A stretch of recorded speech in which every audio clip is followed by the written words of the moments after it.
That's like stability of their country with a leading role, focusing more on Afghanistan's leading role with international communities supporting.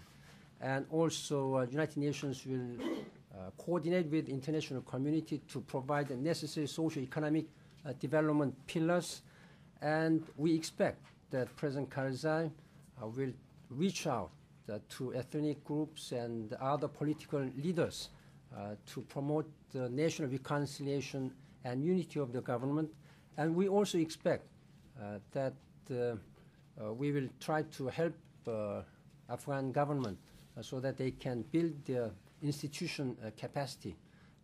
We also expect that President Karzai will ensure good governance, including eradication of corruptive practices of their country. And it would be extremely important through this international community that Afghan can have improved and much strengthened partnership with the neighboring countries like Pakistan, India, and Iran and Turkey. We will try to help facilitate their efforts. I think all the evidence is that the Taliban have limited support within Afghanistan.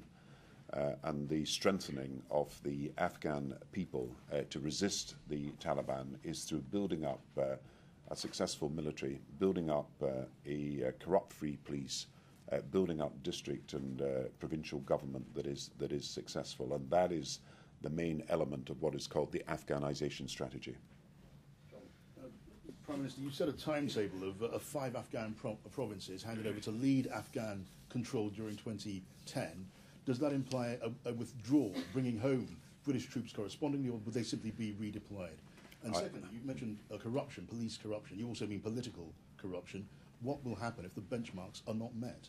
The first thing we've seen since President Karzai's re-inauguration as president for the second term is his promise of an anti-corruption task force that will lead to anti-corruption laws that have got to be passed in Afghanistan. There has been the arrest, as I understand it, of 12 major officials, and so a lot of work is being done already to root out some of the corruption that has existed in Afghanistan. But of course we are expecting more, and we are demanding more. And one of the reasons why we want to have police training and we want to have military training and we want the appointment of good district and provincial governments is precisely to deal at a local and a national level with these problems of corruption.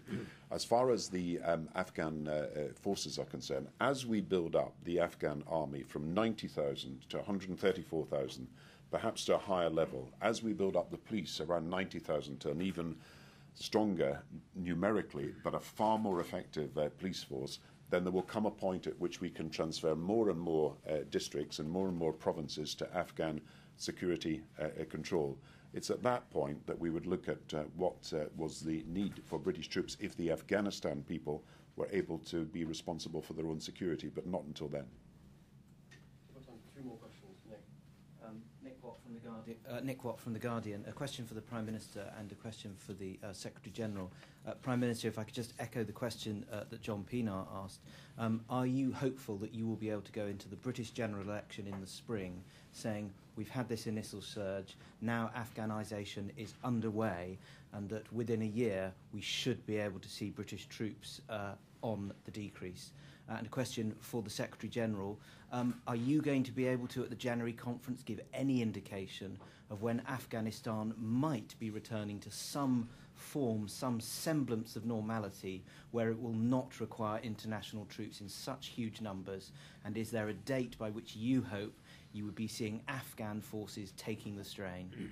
My duty to the British people, which is to ensure the security of people against terrorism coming to the streets of Britain, is best discharged by making sure that Afghanistan itself is increasingly over time able to run its own affairs, so that it will never again provide space for Al-Qaeda.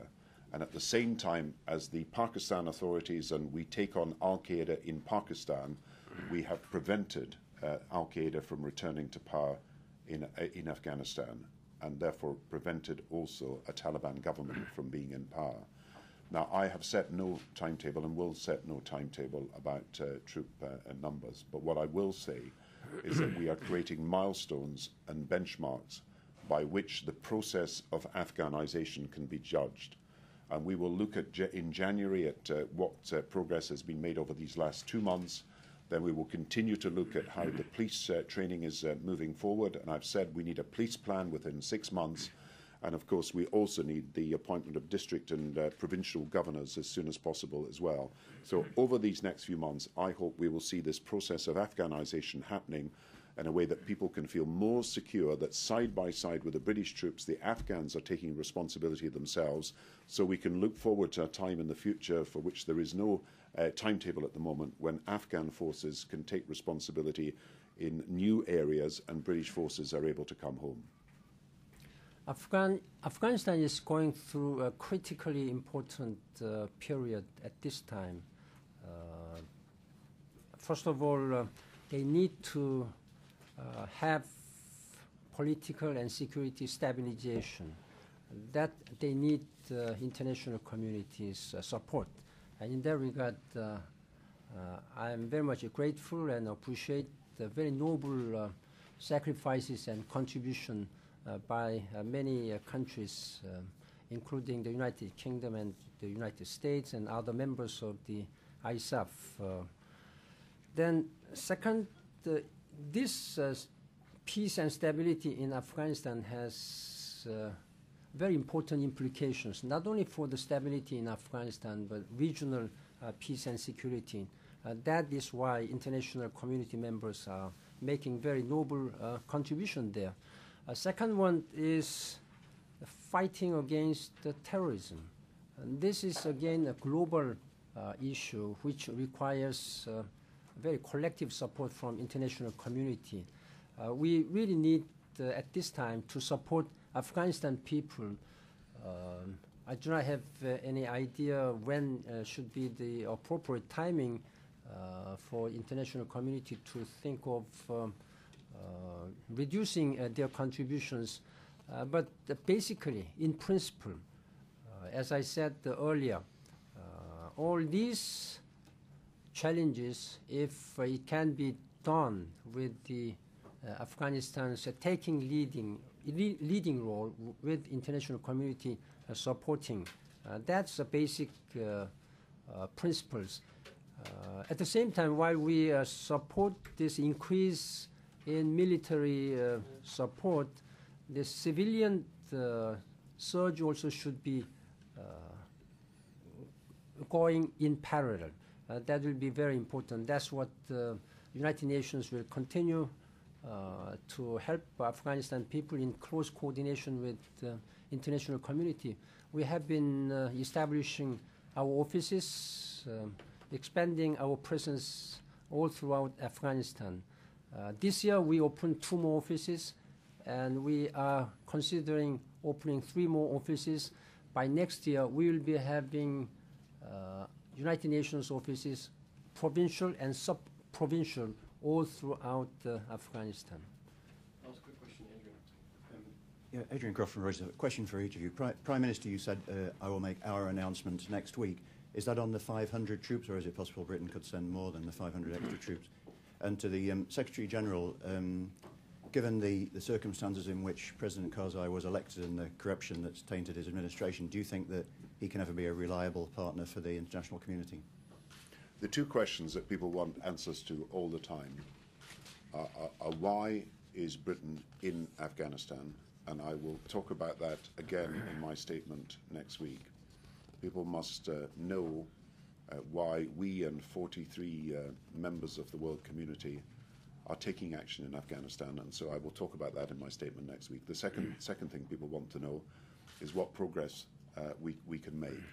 Now, a few weeks ago, before any other country made any announcements about additional troops, and I think we are still the only one that has made a formal announcement that we are prepared to consider additional troops, I said that we are prepared to raise our numbers to 9,500, but 3 conditions had to be met. And the conditions were fair burden sharing, that Afghan forces could be made available for us to train, otherwise We would not be seeing the Afghan forces on the ground to complete the process of Afghanization. And I said I had to be satisfied that our troops would be properly equipped, as we have always wanted them to be in every instance in which they have gone abroad. So I will make an announcement about whether the conditions are met, and equally why we are in Afghanistan, and what progress we believe we can make as a result of the combining of the military push that we are talking about with a political push. A military strategy alone would not be sufficient for Afghanistan.